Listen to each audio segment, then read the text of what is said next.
So I'm chilling with my girl right here, you know what I'm saying? I'm your cousin. I'm your cousin. I'm your cousin.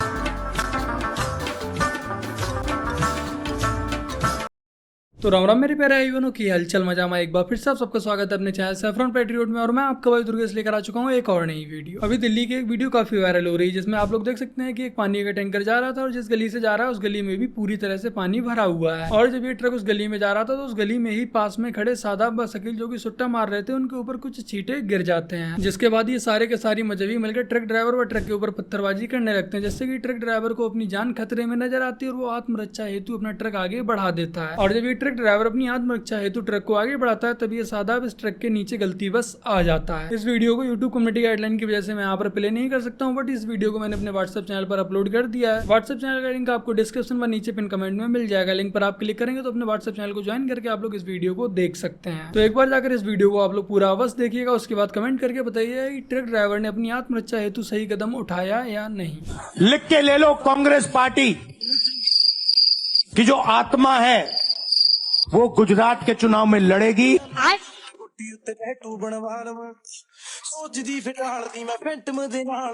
Congress party की जो आत्मा है वो गुजरात के चुनाव में लड़ेगी। मैं क्या करूं फिर, जॉब छोड़ दूं? ये आत्मा वाला कॉन्सेप्ट तो केजरीवाल का है। पप्पू जी, इस पर आप अपना हक कैसे जमा सकते हैं?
मजहब में मुजरा हराम है, उसके बावजूद भी ये मुजरा हो रहा है। तो जब मजहब में मुजरा हराम है तो ये पीछे बैठकर जो लोग मुजरा देख रहे हैं, फिर ये लोग कौन हुए? ये लोग जीत गए और जीत के भी हार गए, और हम हार गए और हम हार के भी जीत गए, और हार के जीतने वाले को बाजी रखे।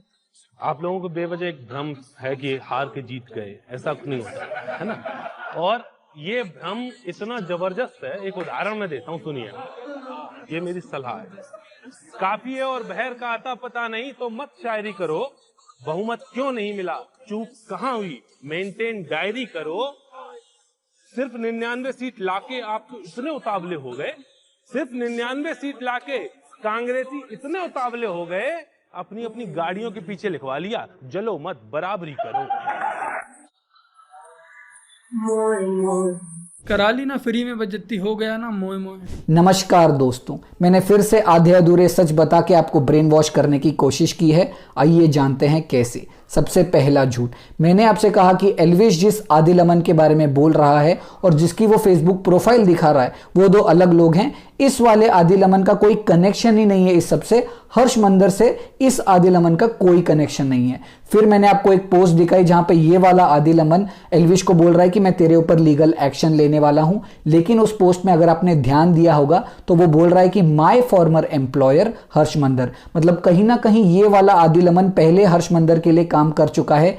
फिर कनेक्शन कैसे नहीं हुआ, यहां पे मेरा झूठ पकड़ा गया। दूसरा झूठ, मैंने पूरे वीडियो में हर्ष मंदर की तारीफ की है, उनको डिफेंड किया है, लेकिन सबसे बड़ा पॉइंट जो एल्विश ने रखा था कि हर्ष मंदर ने 2011 में एक लॉ ड्राफ्ट किया था जिसमें उन्होंने बोला था कि कोई भी दंगा हो उसका जिम्मेदार एक हिंदू ही होगा। उस बात को मैंने दबा दिया। तीसरा झूठ, मैंने बार बार आपसे कहा कि मैं इन सबसे बिल्कुल कनेक्टेड नहीं हूं, लेकिन पूरे वीडियो में मैंने हर्ष मंदर की तारीफ की, मैंने जॉर्ज सोरोस को डिफेंड किया, मैंने आदिल अमन को डिफेंड किया। इससे आपको पता लग जाता है कि मेरे हाथ में कुछ भी नहीं है, मेरे ऊपर से जो ऑर्डर्स आएंगे उनके हिसाब से मुझे भौंकना ही पड़ेगा। कोई ध्रुव राठी को बताओ कि इसे काउंटर नहीं कहते हैं। खैर, इसने तो यहाँ पर भी आधे ही अधूरे फैक्ट दिखाकर जनता को बेवकूफ बना दिया, यानी कि अपनी ही पब्लिक को। और देखा आपने कि पिछले ये जब से ये चुनाव खत्म हुआ है, सबसे पहले तो प्रधानमंत्री जी ने संविधान उठाकर वो चुटकारा देखा सबने।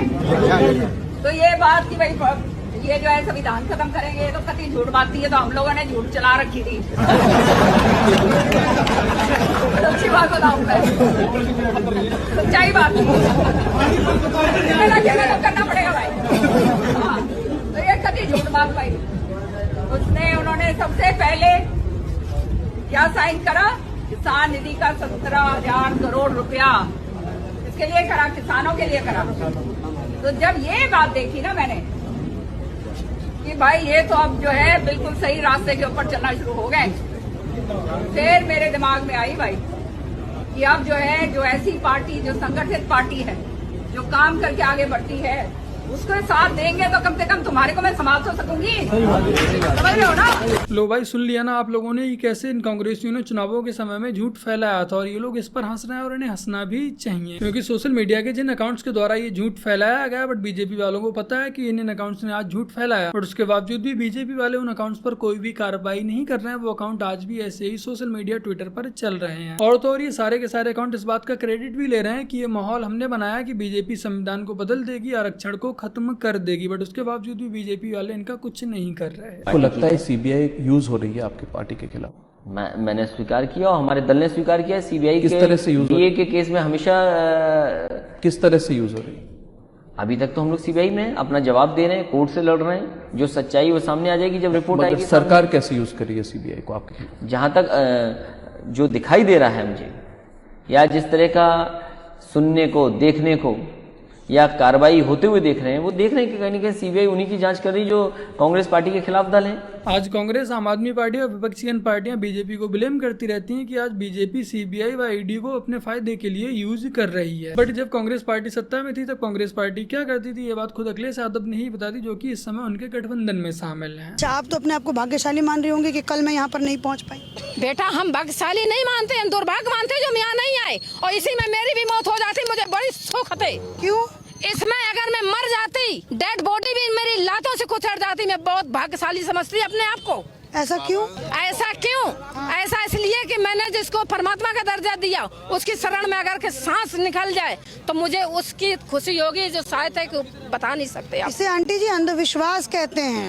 आपकी नजर में अंधविश्वास है, लेकिन हमारी नजर में श्रद्धा है, हमारी नजर में श्रद्धा है। आज बाबा फरार हो गया है आप लोगों का। यही तो सबसे बड़ी समस्या आ गई है कि आज परमात्मा को यहाँ आना चाहिए था। तब भी आंखें नहीं खुल रही हैं। आज बाबा ने इतना, मैं वही पूछ रही हूँ, तब भी आपकी आंखें नहीं खुल रही हैं। आंखें को, मेरी आंखें बंद नहीं है बेटी, तभी तो कह रही है कि मैं कल मर जाती तो वो ज्यादा अच्छा होता है। ऐसा विश्वास लोगों का बाबा के प्रति देखिए। समझ नहीं आता कि आज के समय में भी ऐसे ऐसे मूर्ख लोग पड़े हुए हैं। एक अपराधी जो आज के समय में फर्जी व ढोंगी बाबा बना हुआ बैठा है, उसके पीछे इतने पागल हुए जा रहे हैं। ये दीक्षा जाटव कट्टर नवबोध अम्बेडकरवादी थी। ये इंजीनियरिंग ग्रेजुएट थी और अपने प्यार साजिद को अच्छी तरह से जानती थी। साजिद बहुत अच्छा लड़का था और दीक्षा जी ने कहा था कि अनपढ़ गवार लोग हिंदू मुस्लिम करके मेरे प्यार में दखल अंदाजी ना दे। सब कुछ एक सपने जैसा अच्छा था। निकाह के 3 महीने बीत चुके थे, फिर एक दिन अचानक ही दीक्षा जी 12 टुकड़े बट गए, क्योंकि साजिद दीक्षा जी से भी बड़ा इंजीनियर था और वो पहले से ही निकाहशुदा था। ये जाति के चक्कर में फंसे हिंदुओं को क्यों समझ नहीं आता कि जहां भी ये कम है वहां इनकी दुर्दशा बना दी गई है। आप केवल काफिर हो, इनके लिए काफिर। बट बहन, इन्हें कोई भी कितना भी समझा ले, इन्हें तब तक समझ नहीं आएगा जब तक ये लोग खुद कट्टे फ्रीज या किसी सूटकेस में पैक नहीं हो जाएंगे। मैंने कहा मौलवी साहब बताएं, हमारा सिद्धांत है सबका साथ, सबका विकास और सबका प्रयास। क्या आपके टोले में प्रधानमंत्री आवास मिला कि नहीं मिला? उन्होंने कहा कि हाँ मिला। हमके कोई भेदभाव हुआ? कहा नहीं। मैंने कहा शौचालय मिला? कहा हाँ मिला। कोई भेदभाव हुआ तो नहीं। तो मैंने कहा गैस का चूल्हा मिला? हाँ मिला। भेदभाव हुआ? कहा नहीं। मैंने कहा 5 लाख के इलाज वाला आयुष्मान भारत कार्ड मिला? हाँ मिला। हुआ भेदभाव? नहीं। गरीब कल्याण में अनाज मिल रहा है? कहा मिल रहा है। हमारे परिवार में 18 लोग हैं, 90 किलो मिल रहा है। हमने कहा मुझे वोट दिया था? कहा हाँ। मैंने कहा जरा खुदा का नाम याद करके बोले। कहा नहीं दिया था। और मैंने कहा क्या मैंने गाली दी थी आपको? तो नहीं। मोदी जी ने गाली दी? तो नहीं। तो आखिर मेरे साथ ये दोहरी नीति क्यों? मेरे सामने जो खड़ा है वो औरत है या मर्द, उसका चेहरा आपने नहीं देखा, लेकिन आप मेरे खिलाफ में, ये मेरा खिलाफ नहीं था, यहाँ बैठे सब लोगों के खिलाफ है। चलो कम से कम गिरिराज जी की देर से ही सही, कम से कम उनकी आंखें खुल गई। आशा करता हूँ कि बीजेपी वाले भी जल्दी अपनी आंखें खोल लें, वरना सबके साथ सबके विकास में वो अपना अनर्थ, अपना सत्यानाश अवश्य करवा लेंगे आने वाले नेक्स्ट चुनावों में। तो बस मेरे प्यारे भाई बहनों, आज की अपनी इस वीडियो में इतना ही। वीडियो को लाइक, शेयर, कमेंट और अपने इस चैनल को सब्सक्राइब आज से कर लीजिएगा। चलिए जल्द मिलते हैं एक और नई वीडियो के साथ, तब तक के लिए जय हिंद, वंदे मातरम, जय श्री राम।